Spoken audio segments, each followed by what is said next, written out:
분탕질, 명태균의 두 얼굴 드러났다. 네. 자, 두 얼굴을 제가 왜 드러났는지 설명드리기 전에 일단 명태균이 윤석열 대통령에게 어떻게 접근을 했는지를 제가 분석을 해보겠습니다. 어떻게 접근을 했는지. 물론 윤석열 대통령에게 접근을 허용한 것은 잘못됐죠. 자, 그런데 정치인, 그때 정치 초년생인 윤석열 대통령으로서는 그러니까 제가 조금 전에 어떻게 홀리는 것 같다는 표현을 썼죠. 홀릴 수도 있었다고 저는 봅니다. 일단 뭐냐 하면은 정치인들이 가장 민감한 게 여론조사입니다. 여론조사. 특히 대선을 앞두고 있으면은 대선 아니 총선도 그렇고 지방선거도 그렇고 선거를 앞두고 있으면은 지지율 조사를 하죠. 지지율 조사를 하는데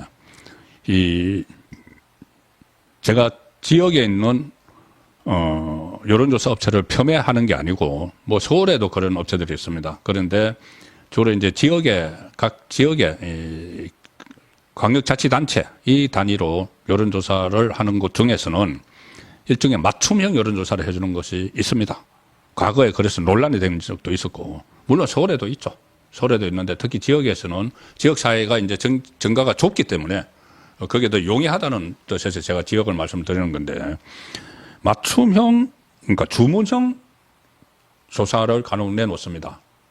뭐냐 하면은 이 표본을 일종의 마사지를 한다고 이제 그렇게 이야기하지만은 마사지는 사실 조작이죠. 조작을 해서 내가 A 후보가 B 후보에게 앞서 있다는 결과를 내줄 수가 있느냐 물어보면은 오케이. 그 대신 돈은 좀 비싸죠. 그러면 그 결과를 가지고 이 A 후보는 내가 앞서고 있잖아. 일단 그것은 선거 전략상 두 가지죠. 하나는 밴드 웨건 효과가 있고 하나는 언더독 효과가 있습니다. 언더독은 투견할 때, 개 싸움을 할 때 밑에 깔린 개, 언더독 밑에 깔린 개를 응원하는 심리가 하나 있는데 선거는 그것보다는 밴드 웨건 효과입니다. 그러니까는 대세론이죠. 밴드 웨건은 이게 밴더를 올리는 웨건 차량이 막 풍악을 올리면서 쫙 앞에 가면은 뒤에 사람들이 쫙 따라가죠. 그래서 밴드 웨건 효과라고 하는데 막 요란스럽게 하는 거. 선거에서는 앞서고 있는 사람이 대세론 이렇게 해서 그쪽 효과가 더 크기 때문에 여론조사에서 A 후보가 B 후보에게 앞서고 있다는 것이 굉장히 중요합니다. 그런데 그걸 맞춤형으로 해주면은 지금 정말 초조한 후보들 입장에서는 굉장히 홀리죠. 제가 말씀드렸다시피 홀립니다. 자, 명태균 씨가 어떻게 접근을 했느냐. 일단 윤석열 대통령에게 접근을 했고 윤석열 대통령이 만난 건 맞습니다. 최소 아크로비스타 자택에서 2번. 그 다음에 또 김종인 씨 만날 때 또 배석 뭐 이런 게 있는데 지금 확인되는 것은 윤석열 대통령은 대통령 취임하기 당선되기 전까지 만났습니다. 그런데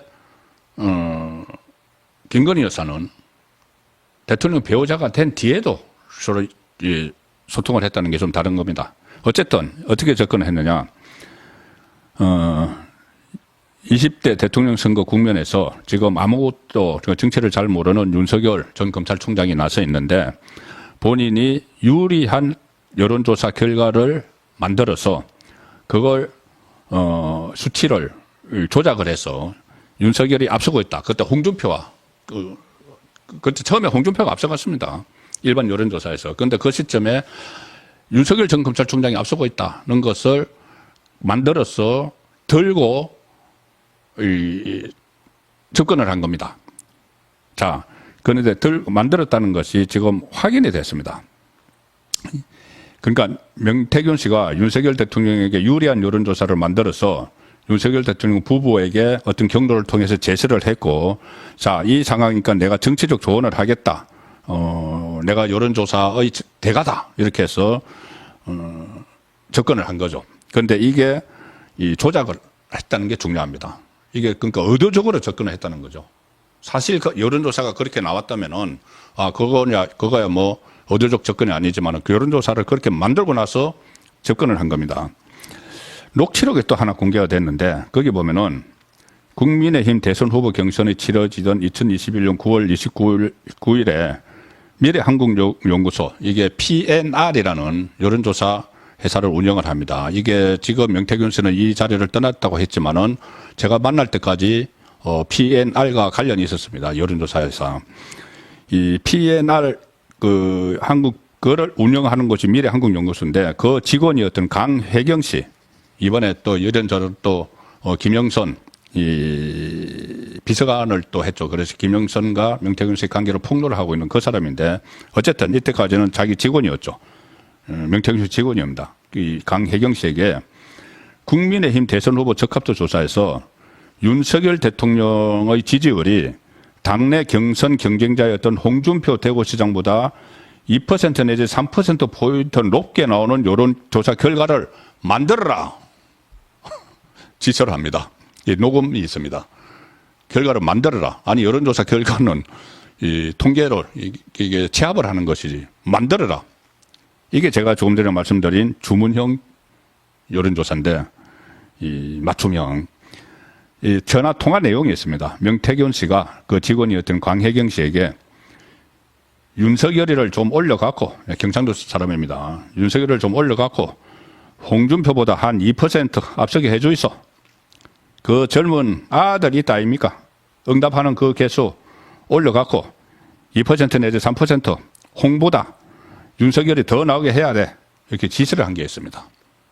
이게 뭐냐 하면은 당시 이 홍준표는 윤석열 후보보다 지지율이 높았는데 그때 청년층에서 더 높았죠. 그래서 그 아들 나온 거, 저 젊은 아들 있다 아닙니까? 예, 그거는 이제 좀 빼버리고 좀 장년층에서 윤석열 쪽을 많이 올려가지고 한 2% 앞서도록 한번 만들어라. 만들어서 가져오라는 이야기죠. 자, 그래서 그걸 가지고 접근을 했다는 이야기입니다. 그때 다른 조사를 보면은 MBS 조사 그 시점에 2% 3% 앞서도록 한 그 시점에 MBS 조사 전국 지표조사죠. 여기서는 홍준표가 25%, 윤석열 19%, 유승민 10% 이래서 오히려 홍준표가 6%포인트 정도 앞서고 있는 상황인데 윤석열이 2%. 그러니까 이런 조사들, MBS 조사들이 보면은 윤석열 후보 입장에서는 초조하겠죠. 아, 이거 내가 뭐 신도름, 윤석열 현상 이러고 등장을 했는데 홍준표보다 내가 뒤지고 있네. 초조하죠. 그런데 아니야. 그 조사들은 다 엉터리고 내 조사가 맞아. 내가 딱 정밀하게 했는데 윤석열 후보가 2% 앞섭니다. 자, 그러면 내가 왜 앞서는지 설명을 해드리고 이 2% 앞선 상황에서 약간 앞서니까는 어떻게 해야 될지 내가 조언을 하죠. 그러면은 정말 이 대선, 특히 대선인데 다 죽었는데 앞섰다는 조사 하나 딱 가져와서 하면은 만나주죠. 만나주는데 조금 전에 제가 말씀드린 것처럼 명태균 씨의 언변이 워낙 화려하기 때문에 거기 넘어갔을 수가 있다는 이야기입니다. 물론 넘어가면 안 되죠. 안 되는데 제가 이제 어떻게 접근을 했는지를 말씀드리기 위해서 이 설명을 드리는 것이고 또 하나는 제가 이 두 얼굴이 드러났다고 했는데 이건 뭐냐 하면은 지금 가장 저도 이 말씀드리기조차 민망한 건데 카톡 대화를 그 명태균 씨가 공개를 했죠. 명태균 씨가 공개를 했는데 김재원 의원이 이 명태균 전 의원 지금 최고위원이 명태균 씨를 허풍쟁이다 막 이렇게 이야기를 하니까는 내가 허풍쟁이라고 이거 봐 하면서 이 김건희 여사와 카톡 한 것을 공개를 해버렸습니다. 공개를 해버렸습니다. 그 시점은 아마 이 윤석열 대통령이 그때 국민의힘에 입당하기 전인 것 같습니다. 이준석 이야기가 나오죠. 그런데 어쨌든 거기서 김건희 여사가 철없이 떠드는 우리 오빠 용서해 주세요. 저는 명 선생님만 믿습니다. 자, 철없이 떠드는 우리 오빠 용서해 주세요. 그리고 뭐 무식하면 뭐 어쩌고 저쩌고 뭐 말도 참 전하기 민망한 그런 이야기들이 있었죠. 자, 그것이 철없이 떠드는 우리 오빠가 윤석열 대통령이냐 아니면 친오빠냐. 용산에서는 친오빠를 이야기하는 거라고 합니다. 자, 김건희 여사의 친오빠가 있죠. 양평에서 건설업 하는 사람인데 그때 당시 대선 후보 경선 그 무렵에 김건희 여사 친오빠도 이렇게 좀 사람들을 만나고 다닌다. 그거 할 수 있습니다. 왜냐하면은 그러니까는 그 여동생의 남편이 선거에 나왔는데 어느 정도는 관여할 수가 있죠. 그 도와줄 수가 있죠. 선거 뭐 도와줄 수도 있는데 이제 대통령이 되고 나서 이 배우자의 오빠가 뭐 사람들을 만나고 다니고 있으면 문제가 있지만은 뭐 선거할 때 도와줄 수가 있죠. 자, 그래서 용산에서는 그 친오빠 이야기야. 친오빠가 선거에서 이렇게 하는데 명태균 씨에게 우리 오빠는 참 이 철없이만 떠들어요. 좀 무식해요. 무식하니까 그런 거예요. 이해하세요.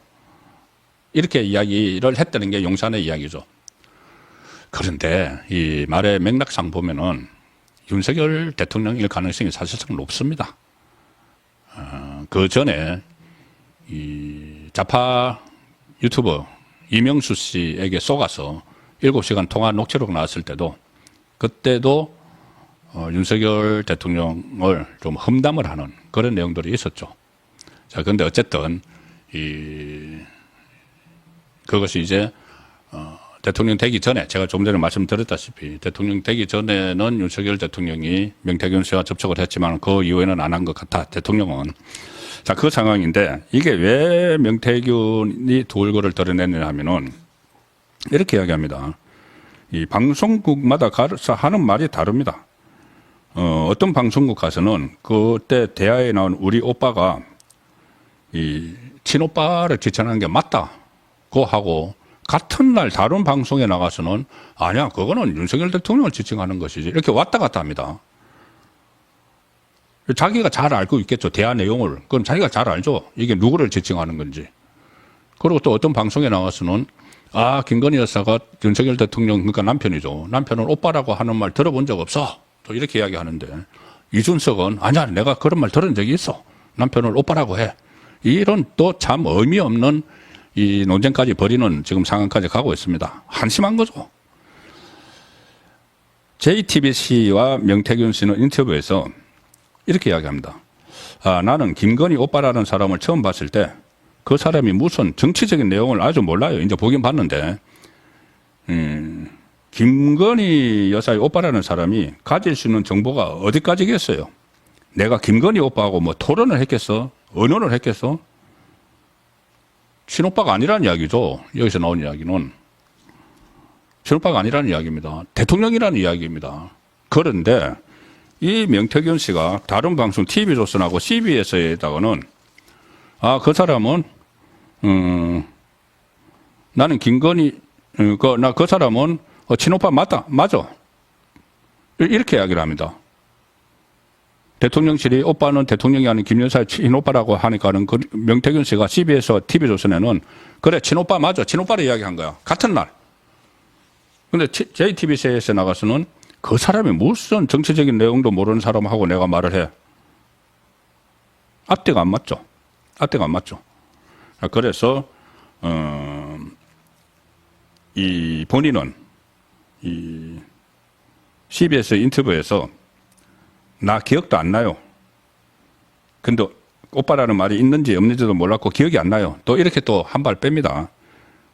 이러면서 또 뭐라고 하냐면은 한 2,000장 됩니다. 2,000장 돼요. 2,000장. 카톡으로 주고받은 거나 통화 기록이 2,000장이 된다는 이야기입니다. 김건희 여사하고. 물론 이걸 믿는 건 아니지만은 이런 식으로 또 물타기를 하면서 이 엄포를 놓는 거죠. 그 전에 본인이 지금 9천만 원 김영천 의원의 세비를 자기가 이제 국회에 만들었다고 해서 50% 절반을 1원도 깎지 말고 나에게 송금해 뭐 그런 말도 있었죠. 그래서 9천만 원을 받았다. 그래서 정치자금 보복으로 지금 수사를 받고 있는데 나를 검찰이 수사하면은 한 달 안에 대통령이 탄핵될 텐데 감당할 수 있어? 이런 말을 했었죠. 그리고는 나중에 그건 농담이었어. 농담이었어. 이렇게 해버리는 사람입니다. 그 말이 대수특별히 됐는데 나중에 그 성 기자에게 전화해서 그건 농담이었어. 뭐 여러 가지 믿지 못할 말들이 있습니다. 지난번 대통령 선거 때 김종인은 감독이었고 이준석은 연출가였고 국민의힘은 투자자 배급사였고 내가 시나리오하고 다 짰어. 이런 말을 합니다. 그리고 그때 김종인, 그러니까 윤석열 후보는 배우라는 이야기죠. 그러니까 그때 김종인이 이 윤석열은 시키는 대로만 하면 된다. 배우다. 그러니까 자기가 그때 뭐 총괄선대위원장 맡고 나서 내가 다 하니까 윤석열은 시키는 대로만 하면 된다.